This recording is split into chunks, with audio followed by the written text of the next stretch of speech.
Jesús nació en Belén de Judea en tiempo del rey Herodes.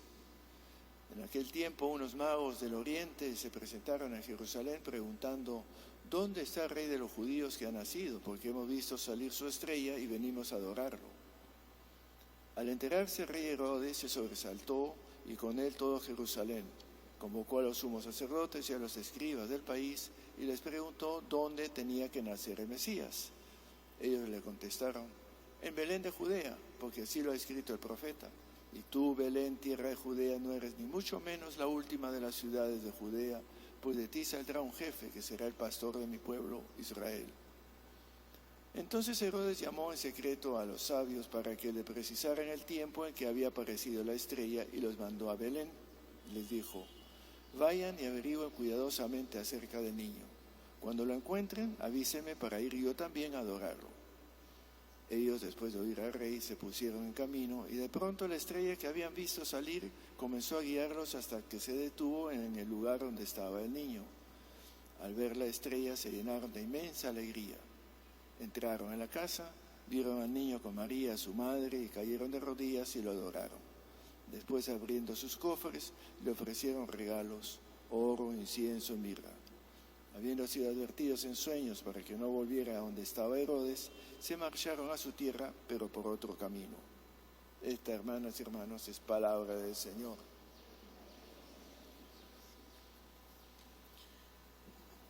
Este episodio, este relato, porque es un relato, es un buen ejemplo entre muchos que me da la ocasión de poder aclarar algo sobre un poco de la lectura y comprensión de la Biblia.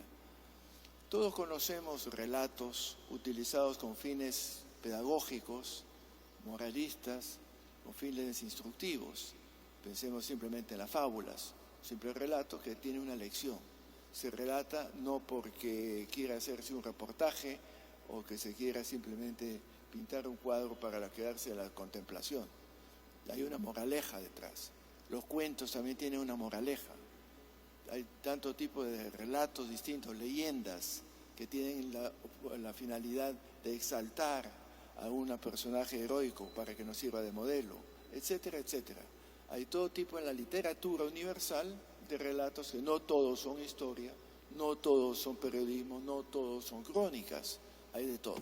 Pues este es uno de estos, un género que en el mundo judío se conoce como Haggadah, que es un relato basado en imágenes tomadas del Antiguo Testamento que se compone con una finalidad instructiva.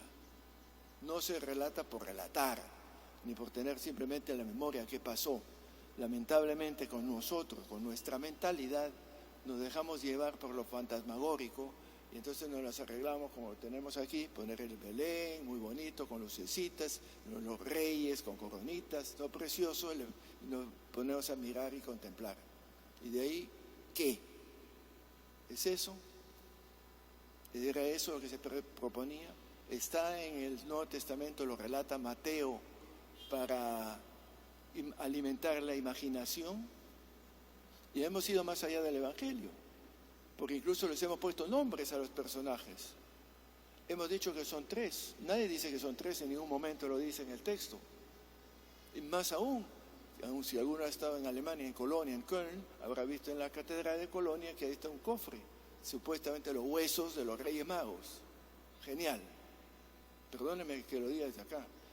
No captamos el valor y perdemos el valor tremendo que tiene un relato como estos. Y como estos muchos otros.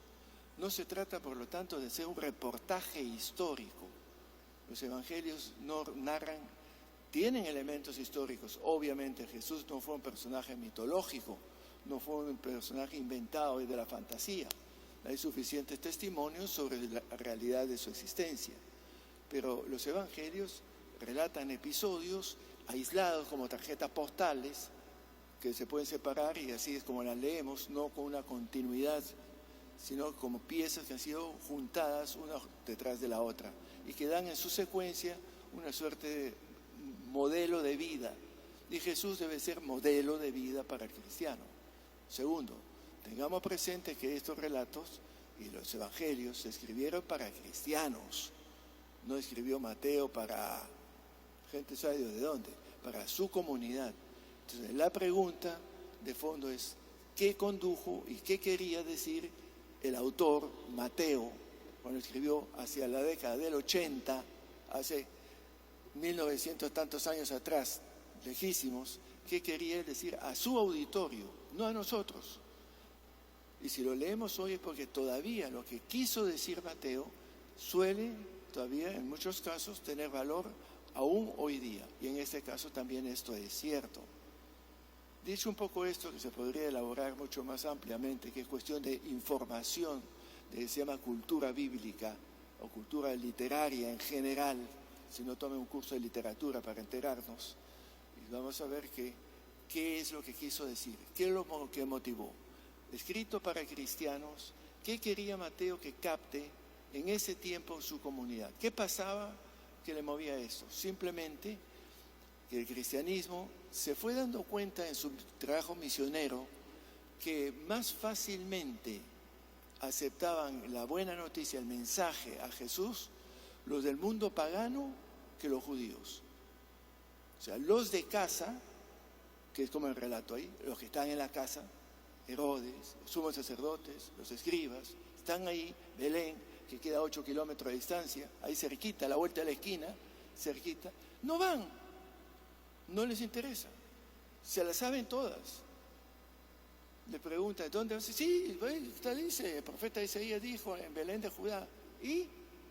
¿Van? No van para nada.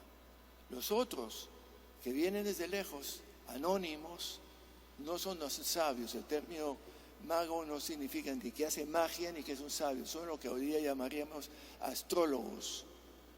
Ustedes, si saben un poco en cultura, que del oriente viene todo aquello de los horóscopos, el estudio de los astros, de la astronomía, se cultivó ampliamente, Zoroastro entre otros, en esa parte del mundo. Vienen de Oriente. ¿Dónde Oriente? ¿Qué sé yo? Persia, Irán, Siria, no interesa. Pero nosotros que somos así curiosos, vamos a seguramente ponerlos en algún sitio. Aquí estuvieron. Y perdemos la lección. Estos no creyentes, que no conocen de nada, guiados por una estrella, que también es netamente simbólica, asociado a la creencia que grandes personajes antiguamente, cuando nacían, se manifestaba su nacimiento a través de las apariciones de estrellas. Y me acuerdo, cuando estaba estudiante también, que caía en esto, buscar qué conjunción de astros hubo en ese momento y qué año pudo haber sido lo de los Reyes Magos. Júpiter con Neptuno, que fue, y Kepler buscó y me dio la fecha. Bacán, excelente. Y no es ahí por donde va la cosa. ¿Qué quería decirles? Pues quería decirles simplemente, nosotros nos parecemos a cuál de los dos más.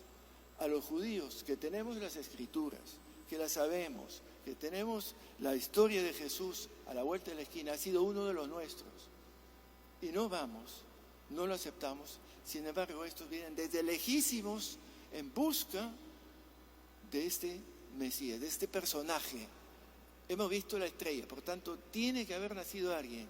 Y la estrella los guía, su GPS los lleva, ya está. Ustedes pueden imaginar con una estrella que se pare encima del techo de la casa, se viene todo abajo, no hay modo. Pero es un modo de hablar. Bueno, y se dejan guiar, son dóciles. ¿A cuál de los dos nosotros aún hoy día nos parecemos más? ¿No somos quizá más parecidos a los judíos?